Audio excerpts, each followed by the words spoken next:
Okay. Good morning, respected teachers and dear fellow mates. We have Dr. Himani Kashyap amidst us this morning, who is the Assistant Professor of Clinical Psychology at NIMHANS. I am Samita Dev from Grade 12, Deccan International School. On behalf of our faculty, I take this opportunity to extend our warm welcome to you, ma'am. We are glad to have you with us today. Dr. Himani is one such person you can call an achiever.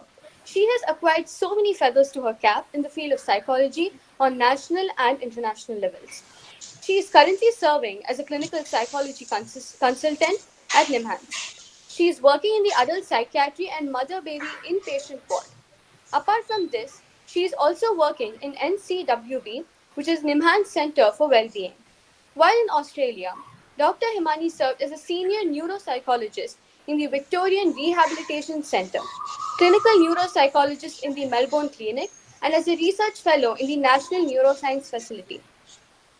She has also taken part in several research, which include presentations and publications in the field of neuropsychology of psychiatric disorders and intersection of psychotherapy and neuroscience. One of her best works include the development of novel measures and therapeutic interventions of psychiatric disorders. For her great contributions in the field of psychology, Dr. Himani has not only been recognized at national level, but has also created buzz on international forums. She has been chosen as the editorial board member of the Scientific Journal of Neuroscience and Indian Journal of Psychological Medicine. She is also the reviewer of several international journals. Her other achievements include her membership in the Indian Association of Clinical Psychologists and the Australian Psychological Society. Apart from all these, Dr. Himani has also been approved as supervisor for graduate, higher degree, and registrar programs in psychology by the Psychological Board of Australia. We are proud of you, ma'am, and are overwhelmed with joy to welcome you with us today. Furthermore, if you have any questions for ma'am, please drop them in the chat box. It will be addressed later on. Now, I request Dr. Himani to share her thoughts with us for this morning. Thank you. Thank you, Samita, and thank you, all of you. That was a very generous introduction. And yeah, I hope that we can have a meaningful sort of interaction because this is something I'm really excited about doing. So I would really like to share that with other people as well. So I hope you can see my screen. I'm going to try and keep this to a minimum, my talk to a minimum, so that we have more time to chat later on. So is my screen visible? Yes, ma'am, it is. Yeah, okay, great. All right. So what occurs to most people when we talk about psychology? What does it feel like? What is psychology? And what are people's thoughts? What do we think of when we say psychology? It's the study of the human mind, basically, Okay. at base level. Right. So that's great. So most often when I used to say that I'm a psychologist, the first thing I'd get is, can you read minds? Can you read my face? Can you tell me what I'm thinking? And I was like, no, I can't. I'm sorry. But that's the thing that I get most often. So it's not crystal ball gazing. It's not mind reading or any such thing. The definition is actually the study of behavior, because one of the earlier definitions was the study of the human mind, but turned out that that was a slightly limiting definition. So it's more about behavior, and behavior is very closely interlinked with thought and emotion as well. So how we think affects how we feel, how we act, and so on, like you can see in that little diagram there. And there are lots of fields of study in psychology. So, there are this counseling psychology, there is something specifically for the school and educational settings, in industries and organizations, for children, developmental psychology, that's across the lifespan. Experimental and physiological, by which we mean the physiology of behavior, that is our skin conductance, our heart rate, things like that, perception, how they're linked to behavior. consumer psychology, which is related a lot to advertising. I'm sure people have heard of that. And to do with sports and health, military psychology, forensic psychology. And I'm trained in the last two. So I'm a clinical psychologist and a neuropsychologist. So I'll tell you a little bit more about that, but I'm happy to talk about the others as well. So the field of clinical psychology has to do with all of these different situations, conditions, etc. So you can see a whole lot of things there. The issues that we deal with are things like grief, trauma, anxiety, relocation, relationship difficulties, body image, disturbances, coping with medical problems, intellectual disability, a whole lot of things like that. There's a huge range of conditions and issues that we work with.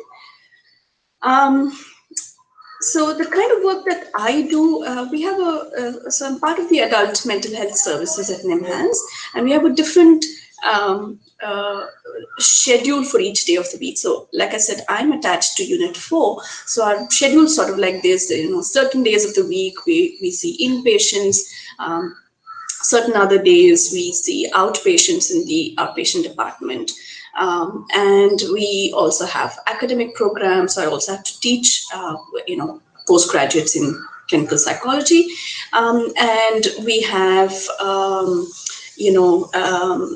assessments as well. So there's a separate day when we do assessments. There's a separate day when we do psychotherapy. So a whole lot of things. It's a very interesting mix. It's really what keeps me going. And within so the two broad things that we do are assessments and interventions. And within that, there's a whole range of issues, again, that we deal with. So as you can see, we have to think about what theoretical orientation to use, what kind of settings are we working in, how do we document what the patient is saying in an ethical, confidential manner, and in a sensitive manner as well. So there's a whole range of things that are involved in the assessments and interventions that we do. So I'm just going to tell you, sort of a typical kind of person that I would see. This is a completely fictitious name, but so let's call him Rahul. He's 18 years old. He's had OCD and depression. OCD stands for obsessive compulsive disorder, where you feel like you have to keep doing certain things, keep washing your hands, or keep checking and arranging things more than rational. Yeah, so it seems irrelevant and irrational, but we feel compelled to do it. So he's had OCD and depression since childhood. He has had one attempt to commit suicide. His mother's had a psychiatric disorder as well. She's had intense anxiety. And a brother also has anxiety and depression. Rahul's always been an extremely high achiever, but he's not been coping too well with college. He's not able to get out of bed. He's been experimenting with drugs. And he's not doing very well in college. So this is how he presents to us. This is how he comes in seeking help. And what we would think about for a person like this is, first we would start with a personality assessment to try and understand him as a person. What are his strengths? What are his weaknesses? And then we would do a more specific neuropsychological assessment, because he's been having difficulty with thinking, and that's what would be covered in a neuropsychological assessment. So that's to do with thoughts, planning, attention, memory, that sort of thing, because he's been having difficulty in college. So then we would probably start off individual psychotherapy for him, just seeing him alone to try and understand his issues and help him get a different perspective on this. We would also liaise with the child and adolescent team, because he has had this since childhood. He's been consulting with the child and adolescent team until he turned 18. Then we would be screening for other addictions, because he's been experimenting with drugs. So is he trying anything else? What is the status of that? How bad is it? We need to assess the severity, the risk, and to try and help him understand how it may affect him.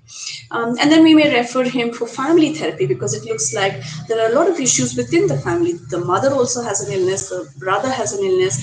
So there might be something within the family dynamics that's affecting all of their mental health. So that's something we would consider quite strongly, and we'd want to sort of discuss these issues with the whole family, try and help them understand what is leading to what.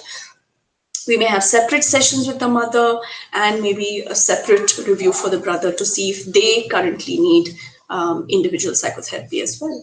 So that's the sort of very comprehensive plan that we would need to consider for someone who presents. So it's really not a one size fits all approach. It's something that's very individually tailored, and we need to think about so many different issues, and each of these is performed by specialists. So there are psychiatrists in the team, there are clinical psychologists, there are psychiatric social workers, there's a family therapist, there's a neuropsychologist, there are, there's somebody who specializes in addictions.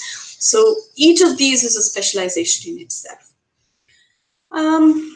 With So research is another thing that's a huge part of this, because there's no way we can continue delivering the highest standard of care if we're not doing research on what really works, why is this happening, what is the best thing that works for people, etc. So we look at causal factors in terms of biological factors, developmental factors, factors within the individual, intrapersonal, as well as factors which affect interactions between people, which is interpersonal factors. And really, it's about what works for whom. Obviously, it doesn't work under all conditions. How does it work? What do we do if this doesn't work? What else may work? So really trying to fine tune specifics of what is the best thing we can do for this particular person at this particular moment in this situation. So that's the really exciting part of the work that we do. So in terms of work in progress, this is what really interests me. I am very interested in how people think and what difficulties they have with thinking. So a lot of people will tell me, I just can't focus in meetings, my attention keeps wandering, or I love reading, but I'm trying to read and then I forget what was on the previous page, or I have so much trouble getting started, I don't know what to do with the rest of my day, or I have too much to do, but I don't know how to do it. So there's so many things like that. And this really is what fascinates me. How can we get people to function better, to use their existing resources in a much better way? That is, all of us have certain resources in terms of attention, memory, and that sort of thing, but how can we maximize this? How can we become more productive with the resources that we have? And this is my focus, so to understand how people manage to regulate themselves cognitively, that is in terms of their thoughts and in terms of their emotions, as well as in terms of their behavior, because all of them are very closely linked. So that's really what I'm interested in. And I'm going to skip most of this because this is stuff that we've been doing, stuff that, like I said, I'm quite excited about. So we've developed a new smartphone application to help people, with their concentration, memory difficulties, but we use that as part of a larger program. So that's something that I'm quite interested in. The other thing that I'm quite excited about is we're trying to understand how journaling, that is, just writing in a diary in a specific way, which is therapeutic, how that may help people regulate their emotions, as well as what that might do within the brain. So we're trying to understand, because we found that a lot of people, feel better when they write about things, and we realize that this is slightly different from the way they would usually process things. So if I'm upset and I sit down and I write in my diary, I end up feeling better. So what is it that's helping me feel better? And we think that it has something to do with very specific brain processes and the way we think, the way we structure our thoughts, etc. So that's something I'm working quite closely with. And this is a clinic that we run at the Nimhan Center for Wellbeing. A colleague of mine and I started this clinic because, again, we realized that a lot of people were having significant difficulty in their workplace, because or while studying. So this is specifically for students, working professionals, people who are having difficulty with realizing their potential in everyday life, sort of thing. So that's something that we run twice a week. And we look at it in a combination of factors. So we look at how emotions may be affecting the ability to think. So we all know how anxious we can get just before an exam or a presentation or something like that. And we know how that affects our thinking. Isn't it such a common response for all of us that we're saying, I had studied this really well, but just in the exam, I just went blank. So we're trying to understand how anxiety affects our ability to think, process, and how we can actually overcome that as well in a very rounded, holistic sort of way. And that's what I'd like to end with, that we don't always need a lot of answers, but we just need to be asking questions. And that's what I really love doing in my work. I'm constantly trying to figure out, how can we make this better, sort of thing. And I'm really excited that my work allows me to do that. So I'm going to stop there, and I'm happy to discuss whatever people would like to talk about.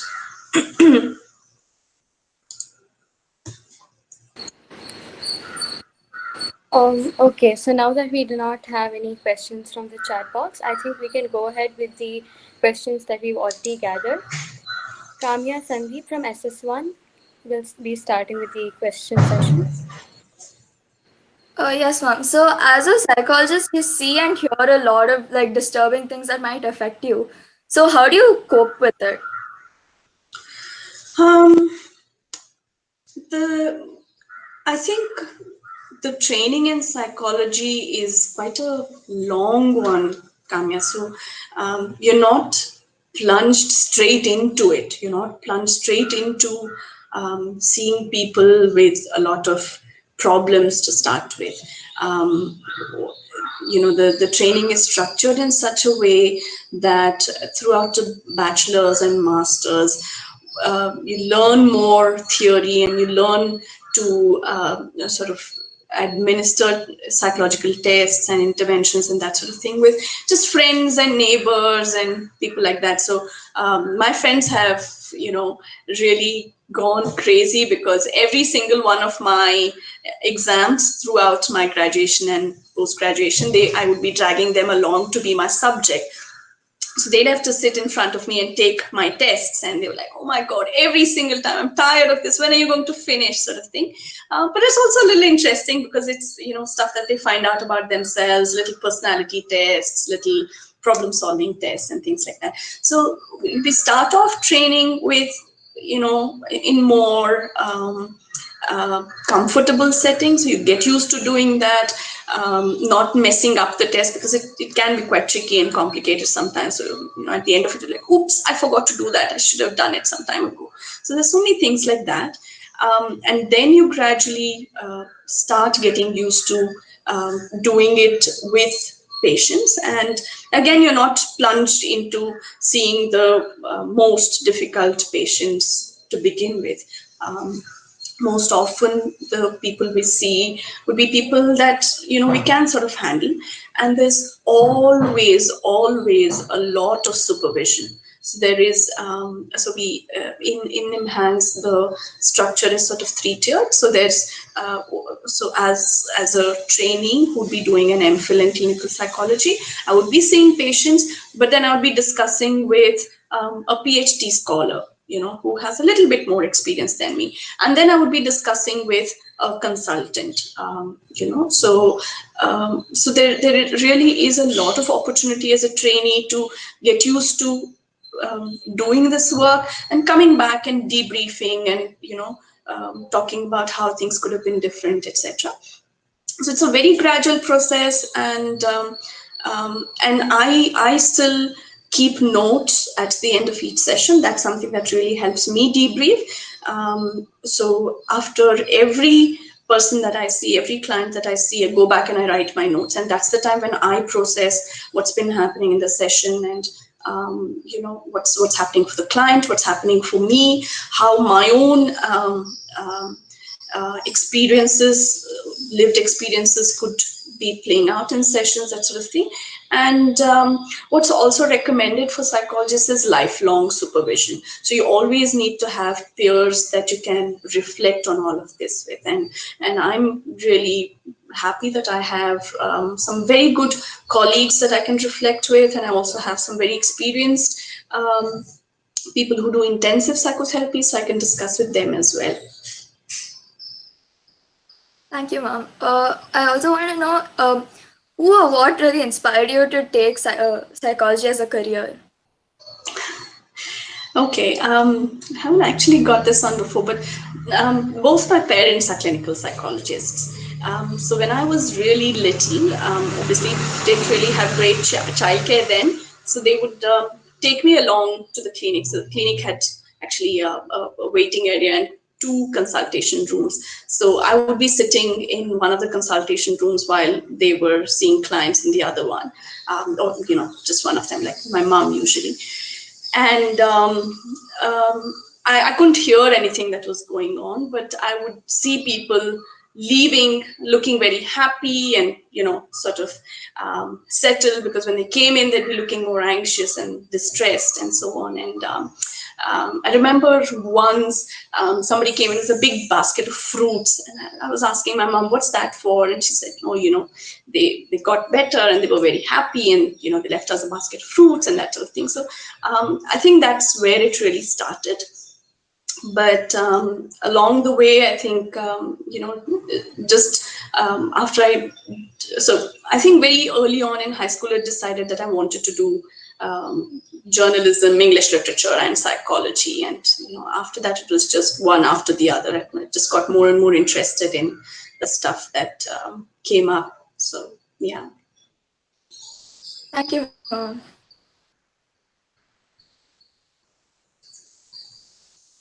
I think there's a question in the chat box. Come here. Oh, there it is. Have you ever been reached out by corporate entities to use psychology as a weapon? I'm not sure what we mean by psychology as a weapon, though. If Pranav wants to elaborate.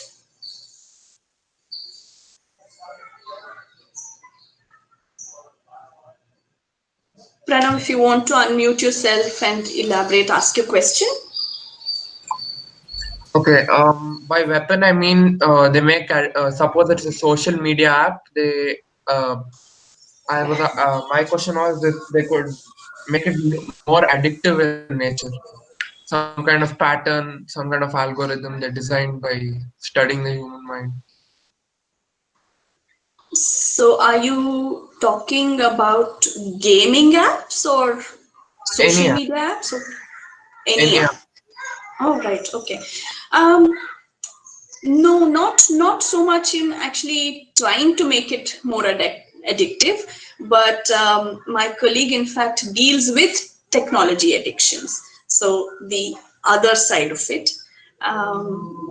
what makes people addicted to technology and different kinds of technology, because all technology is not the same.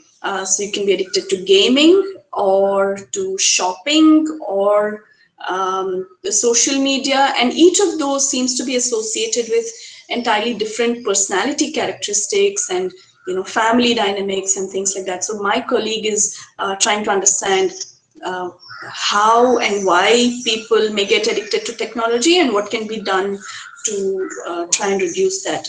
But because we work in a clinical setting, we don't really work with trying to get people addicted. We are more concerned with trying to make sure they don't get addicted. But I think what you're saying is probably to do with consumer psychology. So that's used a lot in advertising, and that's really about how do people see things, how do they so it's things like where should a product be kept so that it catches the maximum attention, how how do you portray an advertisement so that it's engaging? What does this content in an advertisement do to the other person? Does it make them more scared, or does it make them more excited about something, or does it, so all of those different reactions, that is something that's studied in consumer psychology. I hope that answered your question. This is one more by Shefali saying, how is a psychologist different from a psychiatrist? So it's mainly to do with the background study that goes into it. A psychologist would do perhaps a bachelor's in psychology, and then a master's, and then perhaps a doctorate in psychology. Whereas by doctorate, I mean like a PhD or a DPsych or something like that. Whereas a psychiatrist would do an MBBS and then do a specialization in psychiatry, like an MD in psychiatry or a DNB in psychiatry or something like that. So that's the main difference. And only a psychiatrist can prescribe medication, whereas a psychologist is the only one qualified to administer psychological tests and specializes in psychotherapy as well. Okay, thank you. No problem. And so there's Prashant, I think, who's saying, how important is the understanding of the brain, that's neuroscience, in the field of clinical psychology? Oh wow, that's my favorite field of study, because the way I see it, everything that we see and we process in everyday life goes through our brains. So as I'm speaking what my brain is directing me to speak, right? So I'm processing the question, I'm thinking about how should I respond to this. So I'm framing my thoughts, I'm choosing the right words, I'm stringing them together. I have to keep track of, what I was saying before, so that I don't lose track. And I have to keep track of the questions so that I'm not, again, losing track and going off, on a tangent. So everything that we see and do and think comes through our brains.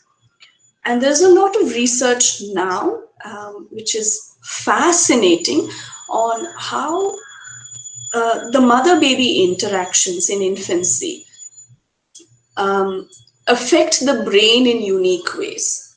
So what it means to have a warm, caring, responsive mother in childhood, how that affects the brain, as opposed to having an abusive parent or early interaction, how that influences the brain. And that seems to shape all our interactions later in life. So, with friends, with acquaintances, with teachers, with colleagues, with partners, with, everybody else.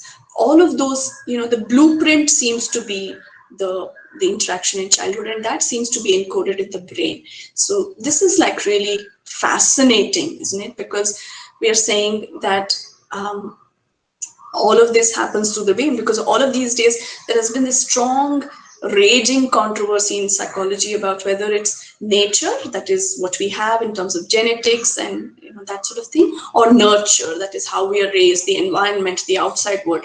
Which is it that's more important in contributing to one's personality?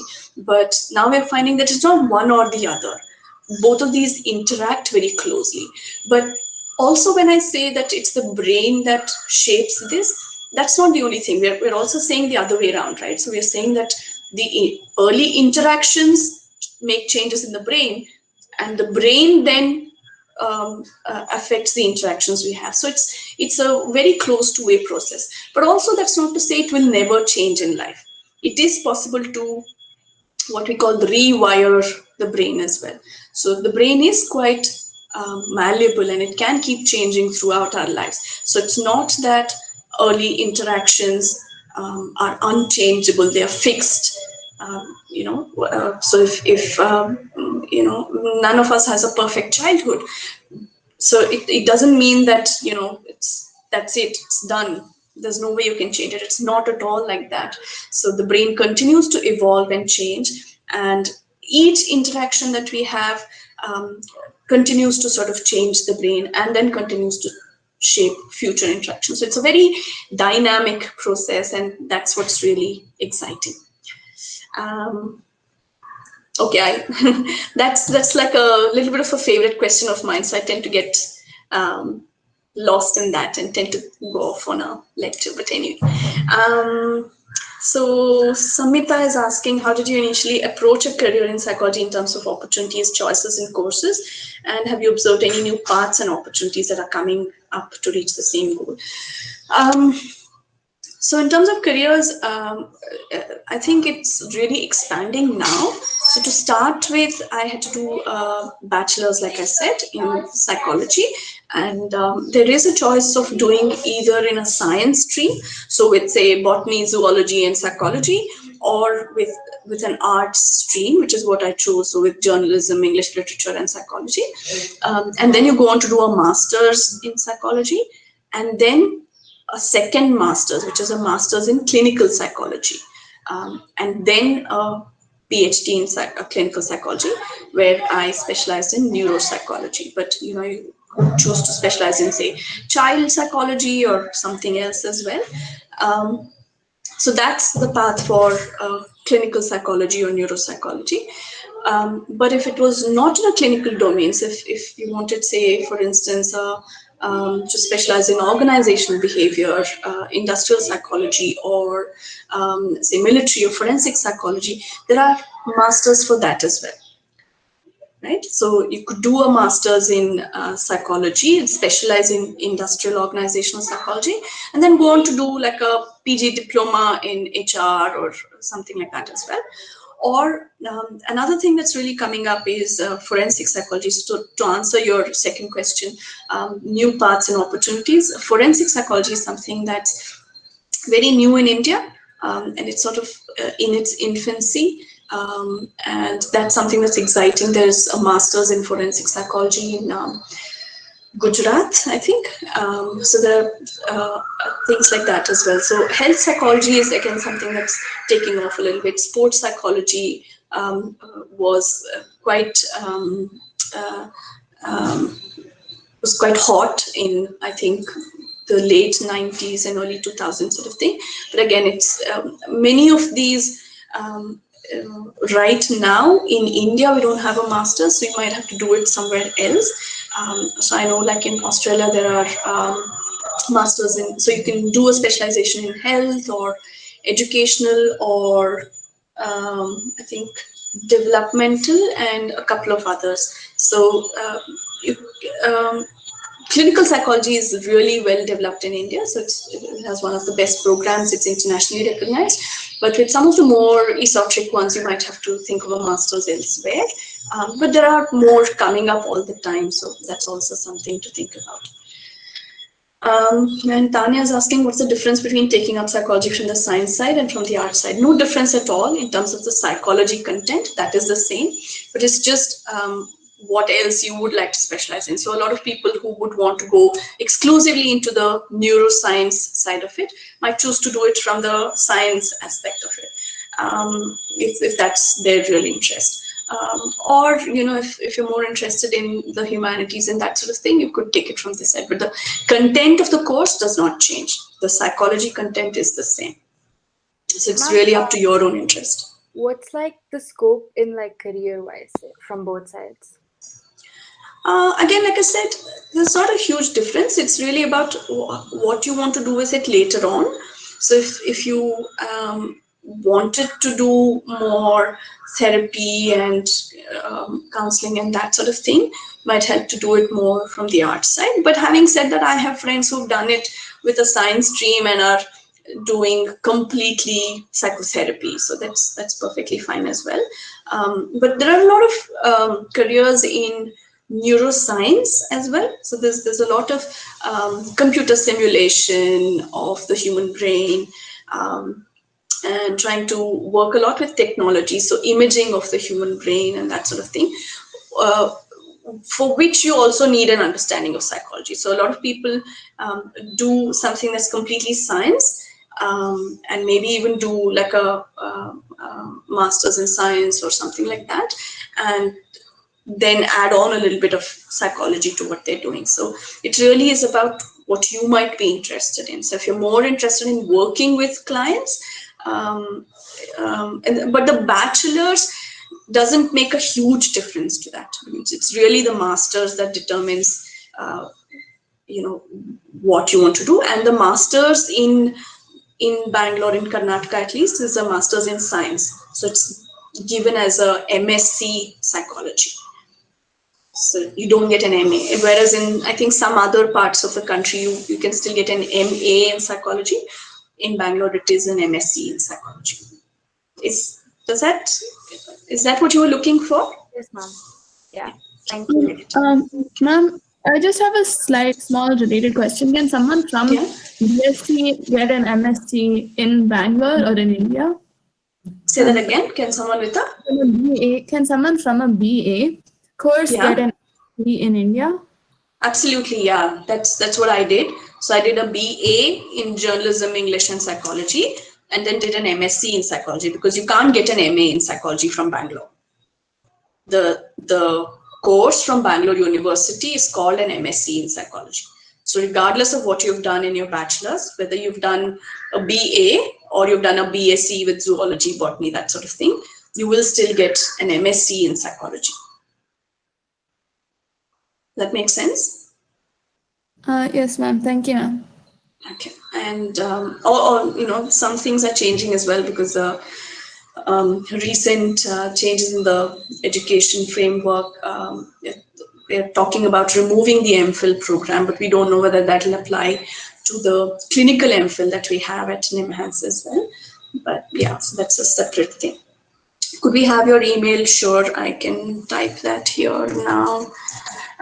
And somebody's asking, when is a person actually self-actualized, or what does it mean to reach a stage of self-actualization? That's very, very tricky. I think that's something a lot of people have been trying to understand for years and years. But when we say a person is self-actualized, what we're talking about is someone who is able to manage distress really well, who has a lot of creativity, a lot of empathy, is very spontaneous in their interactions, and is able to feel more happiness and satisfaction with what they're doing. So there are a number of definitions. And wisdom is another really big trait. It's the concept of self-actualization has always been very elusive. It's sort of like when you see someone who's like that, you get a sense that this person seems like it. But it also seems to be not a very stable trait. It may be something that is changing, right? So it's not that a person who's self-actualized does not have any distress at all. So it's not that they sail through difficulties in life, but that they have better resources to manage the difficulties that one encounters in life.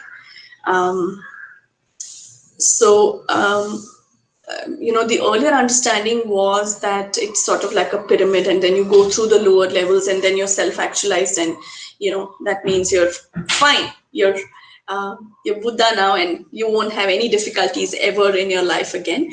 But the current understanding is that it's not that simple. That even when you're self-actualized, you will probably still keep slipping down every once in a while when you do encounter difficulties in everyday life. But it is how soon you can recover from that, and how well you're able to deal with it without it affecting all the other parts of your life. So that's sort of what we're talking about. I don't know if that answers your question, Srimas. Yes, that answers it. It's just not directly linked with what we believe as a better standard of living, or not only a Bill Gates can be self-actualized is the question. Like we all have the ability to be self-actualized. Yeah, absolutely. So the person who came up with this concept of self-actualization was this person called Abraham Maslow, Yeah. and so Ironically, his that's name. right. Yeah, Maslow's pyramid. And so he said, you need to have your physiological needs met and your safety needs met and your power needs met, affiliation needs met, and only then you can, so you've risen above all of that and then you're self-actualized. But then, amazingly, people pointed out that there are beggars in India who don't have enough to eat, but they're sharing whatever little they have with the dog, the stray dog next to them. So they're saying none of their lower needs are met, but they are still being empathic and generous and philosophical about what we have and what we share. So it really has nothing to do with all of these things. So it has nothing to do with how rich you are or how successful you are, seems like. But it's been very difficult to understand. But there is a great website that people can access. I think it's called uh, sorry, this, if you just Google Seligman, I'll put that down here, Martin Seligman, and I've forgotten Positive psychology. the positive psychology, yes, but I'm not sure if it's positivepsychology.org or something like that. But it has a strengths finder, which is really nice, which everyone can do because it helps you identify your own strengths and because what we're used to looking at is our weaknesses. But this is great because it helps you focus on the positives and what you're good at and what you look for, and it really helps with identifying things that you might like to work on in terms of career.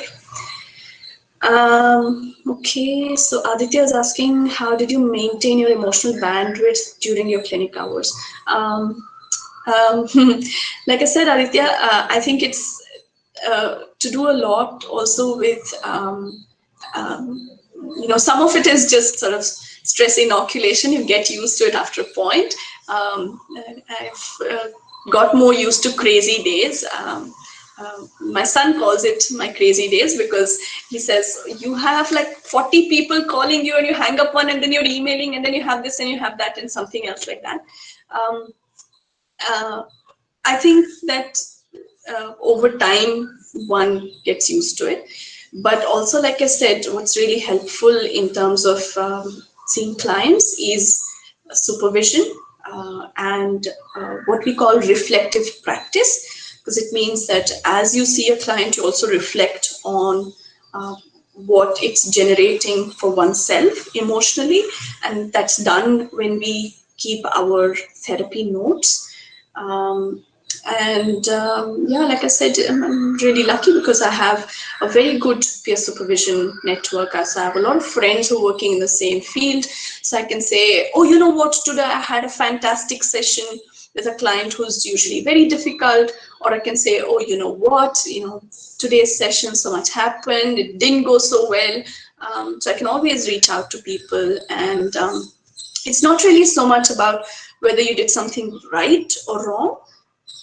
But at this stage, it's more about processing what actually happened and how it played out in the session and what it meant. So trying to understand and process it is really part of the whole process. So it means that I wrap up each session right after. So I don't carry it along with me each day. So after each session, I think about it, I write about it, I process it.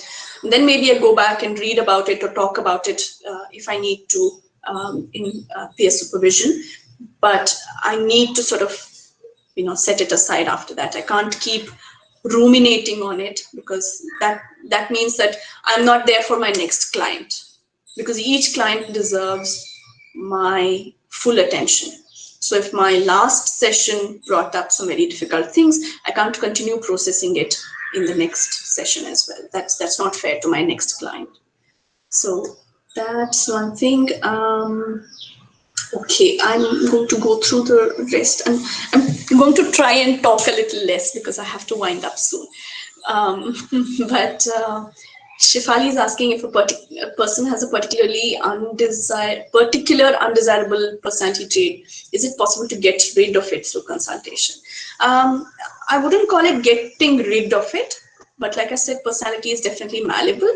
I think of it more like changing clothes, right? So we all have a set of traits that make us who we are, but we can choose to either emphasize it or tone it down. So you wouldn't necessarily turn up in jeans to a wedding or a really formal meeting or something. You would change your clothes. So it's more about saying this particular trait of mine is not very relevant in this setting. So I try and tone it down and tone up something else that's helpful. You can't really get rid of anything. You can't really erase things from your brain or your system, but you can choose to tone it up or tone it down. And that's definitely possible through psychotherapy. And Bhadraj is asking, are our consciousness connected with microorganisms and other living and non-living things from which we are evolved? I don't know specifically from the psychology angle of it, but I know a lot more through actually, I do know a little bit through the psychology angle of it. So a lot more comes from quantum physics and the kind of vibrations you transmit to other particles just with your thoughts. There's quite a bit of work on that, apart from Dan Brown and his novels. But also, I think there is quite a bit from the positive psychology angle to it as well. So it looks like how we are thinking, how we are feeling does seem to be connected with our actions. And it also seems to be connected, with the health of the living beings around us. So caring for, there is some research that caring for another living being, like a plant or a pet animal, can actually release oxytocin and make us feel better as well. So in that sense, it seems like we're all very interlinked. Pranav is asking, is IQ fluid? Can it increase or do we lose our learning ability according to age? So IQ is a very broad term. Um, I think what does keep changing is specific cognitive functions. So for instance, attention, concentration, speed are maximum in the, I think the second decade of life. So all of you are going to have far superior attention and speed compared to us. But there are other things that get better with age. So that is the diverse approaches you can use to solve a problem, the amount of accumulated knowledge and that sort of thing. So all of that goes to forming the total IQ score. So in that IQ is considered to be stable, but each of the subcomponents of the IQ do keep evolving throughout our lifespan. And Amit Anand is asking, is there a link between schizophrenia and Alzheimer's disease established so far? There, not specifically schizophrenia and Alzheimer's, but a long history of schizophrenia is associated with cognitive decline, which can be very similar to any sort of dementia. And people with Alzheimer's disease may have a history of other psychiatric conditions. So it's a little diffuse because Alzheimer's is only one type of dementia, but there are a whole range of dementias.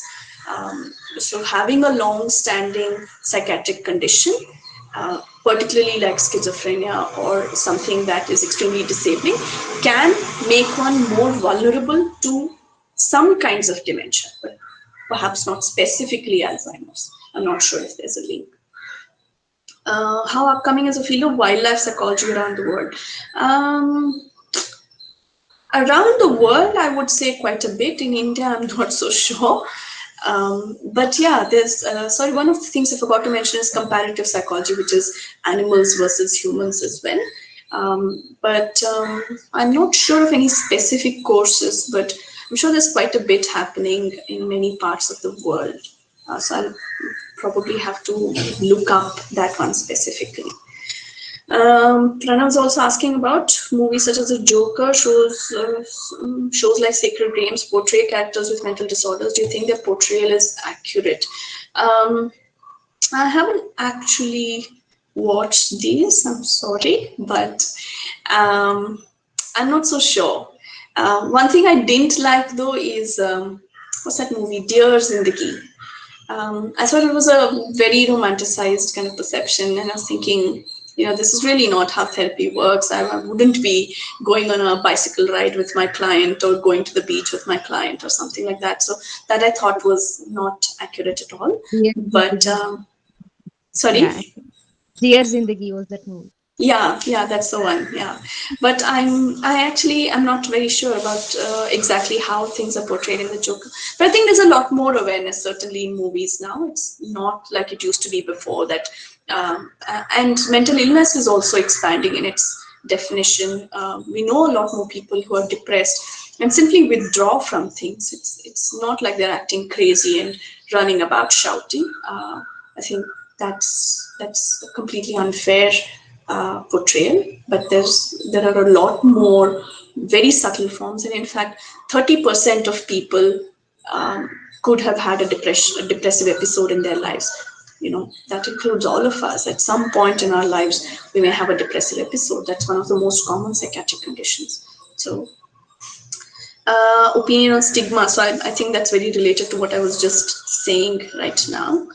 That mental health care is elitist. I'm not sure that that's really very elitist. I do need to stop sort of now. So maybe I'll just answer those last two questions there and then stop. Um, Prashant Srivastava is asking, you talked briefly about computers and neuroscience, neuropsychology. Farthest we've gotten is development of neural networks, subfield of AI. What role would a computational model of the brain play in clinical psychology? It's better to understand the brain itself or use it for a product, like the way it's used in many companies for recommendation systems. I think computational models are extremely useful because the human brain is far too complex for us to manipulate one variable at a time. It's very, very, very difficult. So even in images, in MRI scanners and that sort of thing, there's a lot of extraneous noise that goes on. By noise, I mean sort of like static in a radio. So it's very difficult to pick out the single effect of this single stimulus sort of thing. It's very difficult to do that in the real living human brain. So for that, obviously, AI and computational systems are extremely useful because they allow us to manipulate one variable at a time, and we do learn a lot through that. But nothing actually compares to the living human brain. There's a whole lot more that's going on, which AI simply can't match up to right now. Yeah. So I'm that's a very complex question. So I'm sorry I can't do justice to it right now. Kshama is asking, is there a scope for animal psychology in India? There is definitely a scope for animal research, animal psychology. I think there is a course in Mysore, if I'm not wrong. It used to be, I don't know if it is still there. It might be there in some other universities as well. But I think a lot of these are still far more advanced in other Western countries, and it's probably worth collaborating with some other countries as well. Okay, great. So I will probably have to stop. Thank you so much. This was so much fun. I really enjoyed this. Thanks, everyone. Thanks, Himani. We just Thank have you, the ma'am. winding session. Yeah. Sure. Yes, Samvita. I request Vama of SS1 to proceed with the vote of thanks. Right. Yes, ma'am. Before we conclude, on behalf of all the students and the school management, I would just like to take a moment to thank Dr. Himani Kashyap for sharing her knowledge on the discipline of psychology in general and the possible career paths that psychology students can pursue. Today's informative session has without doubt opened our minds to the various different ways to continue the further study of psychology and help clear any questions or uncertainties concerning the the field of psychology and its application holistically. In these especially demanding and unprecedented circumstances, we thank you, ma'am, for creating time for this session despite your busy schedule. Thank you, ma'am. Thank you so much. Thanks, everyone. I really enjoyed this. Thank you, Rita. Thank you. Thank you, everybody. And thank you. Thank you. Thank you, Himani. Thank you. Thanks, See you all. everybody. Have a Bye. great day. Have a great weekend. Bye. Bye. You too. Bye. Bye-bye. Bye. Children, you can all leave. Thank you, children. You've been a great audience. Thank you, Thank ma'am. you so much. Thank you. Thank you, ma'am. Thank you, ma'am. Bye. Thank you, children. Have a Thank you, great ma'am. day. Have a Thank great you, ma'am. day. Bye. Thank you, teachers. Thank you all. Thank you, Thank ma'am. you.